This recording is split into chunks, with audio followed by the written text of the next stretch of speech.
बच्चों एक के बाद फर्स्ट कैरेक्टर के बाद दूसरा जो था वो है utmost good utmost good faith. Marine insurance is based on contract of good faith. Good faith का होना बहुत ज़रूरी है बच्चों। किसी भी काम को करने के लिए जब फेथ नहीं होगा, विश्वास नहीं होगा, तब तक वो काम हो नहीं सकता। तो marine insurance is the based on contract of good faith. It is the duty of the policy holder and the insurer that they must disclose everything which is their knowledge and can affect the contract of insurance. एक section है 19, according to 19, जो बीमा संविदाओं की भांति जैसे एक general बीमा हम कराते हैं या एक लाइफ इंश्योरेंस कराते हैं, उसी तरीके से समुद्री बीमा की संविदा भी परम विश्वास पर आधारित होता है। यदि कोई पक्षकार इस नियम का खंडन करता है तो दूसरे पक्षकार संविदा को व्यर्थनी घोषित कर सकता है, यानी कि वॉइडेबल हो सकता है। प्रायः बीमा कंपनी हजारों मील के माल एवं जहाज का बीमा जोखिम के बिना जांच पड़ताल के करती है। ऐसी स्थिति में बीमित विषय के संबंध में बीमादार द्वारा बताए गए तथ्यों पर बीमादाता को विश्वास करना पड़ता है। इस नियम के अनुसार संविदा के दोनों पक्षकारों को चाहिए कि सभी महत्वपूर्ण बातें एक दूसरे के सामने प्रकट कर दें जो दोनों के निर्णय को प्रभावित करती हों। महत्वपूर्ण बातों से आशय ऐसी बातों से है जो कि पक्षकार एक पार्टी को के बीमा कराने या न कराने के निर्णय को इफ़ेक्टिव करता हो। जैसे एक उदाहरण, एक बार जहाज़ डूबने के पश्चात व्यक्ति अपने माल का बीमा कराने गया। उसे जहाज़ डूबने के संबंध में मालूम था। बीमा कंपनी ने उसके माल का बीमा कर लिया, लेकिन क्षतिपूर्ति यानी कि इंडेमनिटी के समय जो कंपनसेशन था उसको देने से इनकार कर दिया, क्योंकि बीमा कराने वाले व्यक्ति ने परम सद्विश्वास की तत्व की अवहेलना की थी तथा इस तथ्य के अभाव में अनुबंध व्यर्थ माना गया। इस बात को ध्यान में रखना चाहिए कि मूल तथ्यों के स्पष्टीकरण का सिद्धांत जितना बीमादार पर लागू होता है उतना ही बीमादाता पर। बीमादार मतलब जो इंश्योरेबल पर्सन है वो, और जो इंश्योरेंस दे रहा है वो, दोनों ही उतने ही रिस्पॉन्सिबल हैं। इंडेमनिटी प्रिंसिपल ऑफ इंडेमनिटी बच्चों, इसमें दो तीन चीज़ें ऐसे रख लीजिए जो आपको बताया कि गुड फेथ ऐसे तथ्यों सूचनाओं जो जोखिम को घटाने बढ़ाने वाले हों उनको बताना चाहिए, स्पष्ट करना चाहिए। ऐसे कोई फैक्ट्स जिनकी जानकारी इंश्योरेबल पर्सन को है या इंश्योरेंस टेकर को है तो उनको भी स्पष्ट करना चाहिए। कोई ऐसी सूचना जिनका कि स्पष्टीकरण स्पष्ट हो और दोनों की वारंटी शामिल हो तो क्लियर करना चाहिए। कोई ऐसी सूचना जो कि बीमादाता नहीं बताना चाहता है तो उसको भी बताना पड़ेगा। ये ध्यान रहे कि यह यदि परम सद्विश्वास का पालन नहीं किया गया, यानी कि अटमोस्ट गुड फेथ के रूल्स का पालन नहीं किया गया, तो संविदा को जो कॉन्ट्रैक्ट है उसको एक प्रॉपर टाइम के अंदर अमान्य घोषित कर दिया जाएगा, अन्यथा उसे खुद ही अपने आप वॉइडेबल मान लिया जाएगा। थर्ड पॉइंट है बच्चों इंडेमनिटी, प्रिंसिपल ऑफ इंडेमनिटी। समुद्री बीमा भी एक क्षतिपूर्ति बीमा है, क्योंकि बीमा कराने का मुख्य उद्देश्य किसी वस्तु की हानि होने पर बीमा कंपनी से उसकी क्षतिपूर्ति करवाना। बीमा कंपनी द्वारा दी गई क्षतिपूर्ति की राशि को शेष समस्त बीमा पत्रधारियों में वितरित कर दिया जाता है। इसके लिए आवश्यक है कि हानि होने वाले व्यक्ति को ठीक राशि प्राप्त हो जो माल या संपत्ति नष्ट होने से हुई है। क्षतिपूर्ति बीमा का यह स्वीकृत सिद्धांत बीमा कराने वाले की वास्तविक हानि की क्षतिपूर्ति की जाएगी। बच्चों ये आप जान लें कि जो पहले तो वैल्यूएशन किया जाता है कि क्या उसको लॉस हुआ। ने indemnity, marine insurance is an agreement of indemnity. The principle of indemnity implies that the insurer restore the insured of his position before in occurring the loss. in this contract, the insurance is responsible for compensate the policy holder only to the extent of the actual loss. जो भी उसको एक example देखिए कि अगर जो insurable amount है वो मान लीजिए कि 88,000 का है तथा उस पर जो लाभ है, जो उस पर प्रॉफिट रखा गया है वो 12,000 है। इस प्रकार कुल मिलाकर के 1,00,000 रुपये का बीमा कराया गया। यदि क्षति से आधा हिस्सा नष्ट होता है तो जो कंपनसेशन होगा वो कितने का होगा? आधा ही लॉस हुआ तो 50,000, 1,00,000 रुपये का है तो 50,000 ही लॉस मिलेगा, 50,000 का ही लॉस होगा। तो 50,000 रुपये की ही क्षतिपूर्ति प्राप्त करने का अधिकारी है जिसने इंश्योरेंस लिया हुआ है। दूसरी पद्धति के अंतर्गत जब बीमा संपत्ति का मूल्य निश्चित नहीं हो सके तो हानि के वक्त उसे निर्धारित करने के लिए छोड़ दिया जाता है। जब हानि होती है तो उसका बाजार मूल्य के आधार पर वास्तविक मूल्य का निर्धारण कर लिया जाता है। बच्चों ये इस चीज़ को इंडेमनिटी का है कि अगर मान लीजिए कि क्लियर नहीं हो पा रहा है कि जो लॉस हुआ वो कितने रुपए का हुआ है, तो जो बाज़ार मूल्य होता है, जो बाज़ार में प्रचलित उस समय प्राइस होता है, उसी के अकॉर्डिंग वैल्यू दे दी जाती है। नेक्स्ट है बच्चों प्रिंसिपल ऑफ प्रॉक्सिमेट क्लॉज। ये बहुत इंपॉर्टेंट है कि प्रॉक्सिमेट क्लॉज क्या होता है। इसको डॉक्ट्रिन ऑफ कोसा प्रॉक्सिमा भी कहते हैं, यानी कि निकटतम कारण या आसन्नकरण सिद्धांत कहते हैं। सेक्शन 55(1) में डिफाइन किया गया है। समुद्री बीमा मरीन इंश्योरेंस एक्ट के 55(1) में डिसाइड किया गया है सेक्शन कि बीमा कंपनी किसी ऐसी हानि के लिए उत्तरदायी हो सकती है जो किसी बीमित जोखिम द्वारा आसन्न रूप से वह इस प्रकार की हानि के प्रति दायी नहीं है जो बीमित जोखिम द्वारा आसन्न रूप से नहीं हुई है। समुद्री बीमा में क्षतिपूर्ति के संबंध में इस सिद्धांत का काफ़ी महत्व है, क्योंकि अधिकांशतः सामुद्रिक हानियाँ किसी ऐसे कारण से नहीं वरन अनेक कारणों से होती हैं और सभी कारणों से उत्पन्न हानि की पूर्ति बीमा कंपनी नहीं करती है। समुद्री बीमा में बीमा कंपनी केवल उन जोखिमों से संबंधित हानियों के प्रति उत्तरदायी होती है जिनके प्रति बीमा कराया गया है। जब समुद्री हानि के कई मिले जुले कारणों के फलस्वरूप होती है तो ऐसी परिस्थिति में बीमा कंपनी का दायित्व निर्धारित करने के लिए आवश्यक हो जाता है कि हानि के मिले जुले कारणों में से प्रमुख कारणों को खोज की जाए और इसके निकटतम कारण, जिसे निकटतम कारण भी कहते हैं, हानि के प्रमुख कारण का यदि बीमा कराया गया है तो हानि की पूर्ति करने के लिए बीमा कंपनी जिम्मेदार होगी, अन्यथा इसे निकटतम कारण का सिद्धांत या आसन्न कारण का डॉक्ट्रिन ऑफ कॉज प्रॉक्सिमा कह के छोड़ देती है। आसन्न कारण सिद्धांत का अनुसरण करने के लिए क्षति के लिए उत्तरदायी समस्त कारणों की पूर्ण परीक्षण की जाती है। ऐसी स्थिति में उसके बाद ये विचार किया जाता है। कारण के बारे में यह समझा जाता है कि मानो वे एक दूसरे से ऐसे पृथक हैं जैसे माला की मनकाएँ।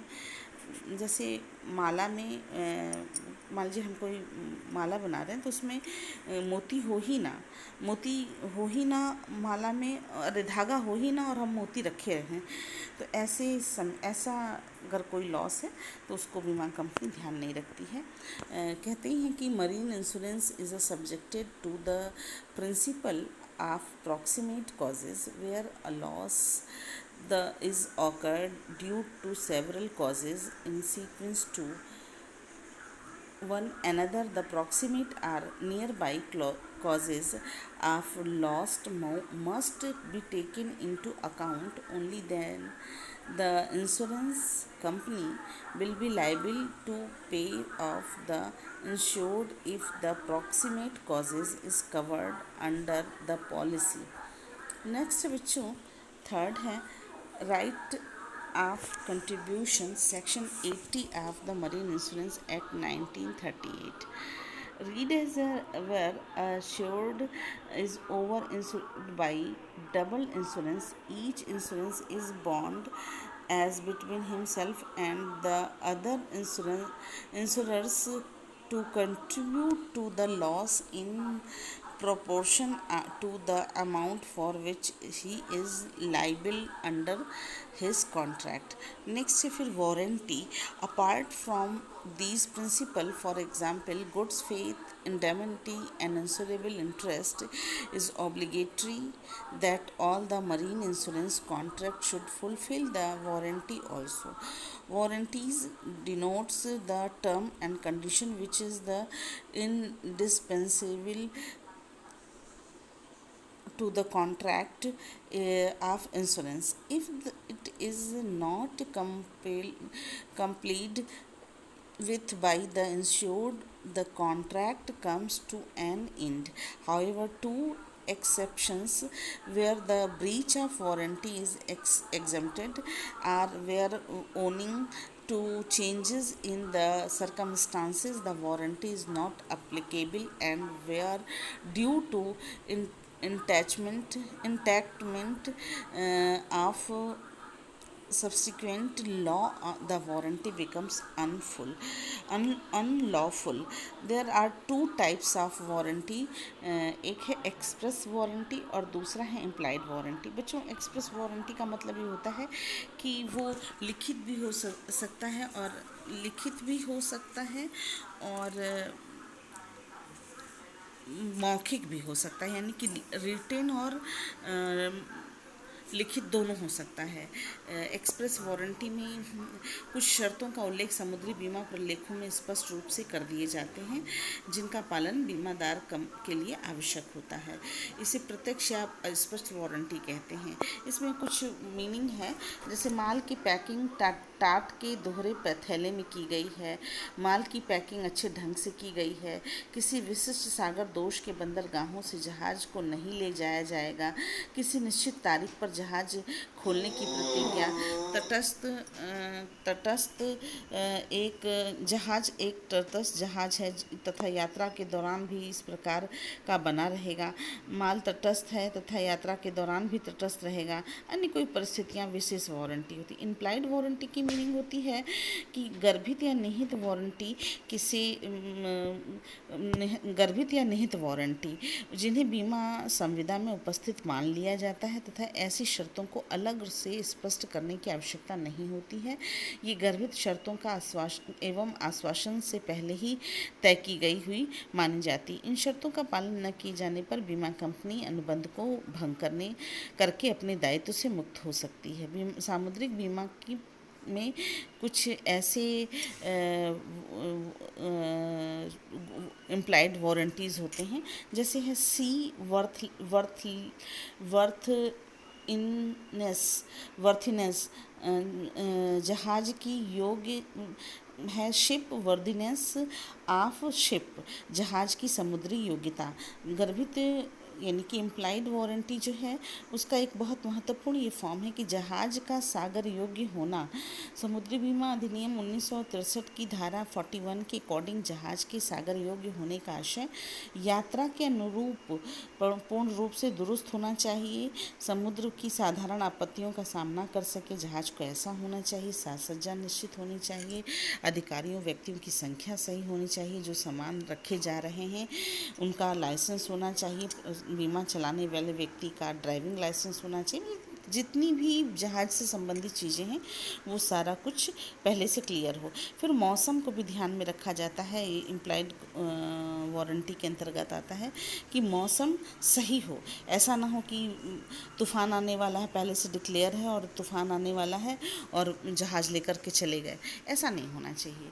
फिर नेक्स्ट है बच्चों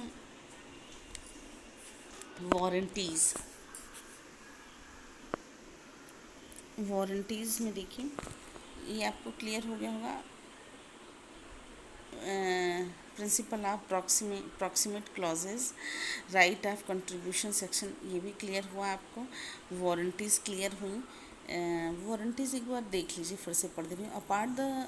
apart from these principle good faith, indemnity and insurable interest, it is obligatory that all the marine insurance contract should fulfill the warranties also. Warranties denote the terms and condition which is the indispensable applicable to the contract of insurance. If it is not complete with by the insured, the contract comes to an end. However, two exceptions where the breach of warranty is exempted, where on owning to change in the circumstances the warranty is not applicable, and where due to enactment of any subsequent law of the warranty, law of warranty becomes unlawful. There are two types of warranty: first, express and implied. An express warranty is that which is expressed are clearly stipulated बच्चों जानते हैं मतलब कहने का sense कि stipulated की meaning ही होती है एक तरीके का परिकल्पी, यानी कि न हो। स्पेकुलेटिव की मीनिंग होती न हो और जुएबाजी से दूर रहे बिना बीमा के हित में जो मनुष्य बीमा कराता है वास्तव में बीमा नहीं कराता तो वह जुआ खेलता है, किंतु बीमा जुआ नहीं है। इसी कारण जिन मनुष्यों का बीमा हित नहीं होता है वो बीमा नहीं करा सकते हैं, यानी कि बीमित वस्तुओं के नष्ट होने से उसे कोई न कोई लाभ प्राप्त होगा ही होगा। नेक्स्ट है एक्सप्रेस एंड वारंटी इम्प्लाइड हो गया। फिर है बच्चों establishment warranty is that which is the expressed clearly stipulated in the contract, and it can be easily established whether it has been fulfilled or not. For example, a marine policy usually contains the following express warranty: specific date on which the ship we sell, the ship is safe on the particular day, the ship will proceed to the port of destination without any deviations, or the ship is natural and will continue so during the journey. The implied warranty on the contrary, which is not expressly mentioned in the contract but the law take of it for guaranteed. In other words, these do not appear anywhere in the policy but are admitted without being put into word, and these are automatically applicable. For example, the journey undertaken by the ship must be for legal purpose, and if the proven that it is used for carrying prohibited or smuggled goods, in the insurer shall not be liable for the loss. And as another example, usually the ship should travel on specified route and stated in policy, and if it is deviated from the route, the insurer will not liable for any loss. एक फिर है assignment. Marine, ये बच्चों assignment जो है ये भी इसका एक वो है करेक्टर है। Assignment, a marine insurance policy can be transferred to any other person by executing assignment if the term of policy especially not provided for the same. It may be assigned either before or after loss. The assignment may be made either by endorsement on the policy itself or on the separate documents. It is not essential for insured to give a notice in form to the insured about assignment. However, in case of death of the insured, a marine policy is automatically assigned to his successor.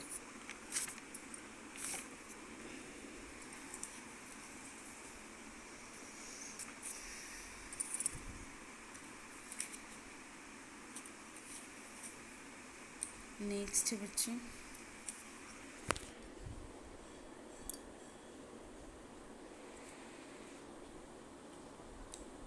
एक point और है कि legality contract of marine insurance contains all the essential requirement for a valid contract. Lawful consideration, for example lawful consideration, free consent, capacity of parties, ये तीन चार चीज़ें जो है लीगलिटी के लिए बहुत इंपॉर्टेंट हैं कि कॉन्ट्रैक्ट मरीन इंश्योरेंस में भी के एसेंशियल रिक्वायरमेंट है कि उनके बीच में एक वैलिड कॉन्ट्रैक्ट होना चाहिए। लॉफुल कंसिडरेशन यानी कि जो भी दोनों के बीच में, दोनों पक्षकारों के बीच में जो निर्णय हुआ है या जो दोनों को के बीच में एक लीगल ऑब्लिगेशन क्रिएट हो रहा है वो दोनों लॉफुल होना चाहिए। दोनों के बीच में फ्री कंसेंट होना चाहिए, स्वतंत्र सहमति होनी चाहिए। और कैपेसिटी ऑफ द पार्टीज़ यानी कि वो दोनों पर्सन जो हैं जिनमें वो कम्पिटेट करते हों कि वो बीमा कर सकते हैं या करा सकते हैं।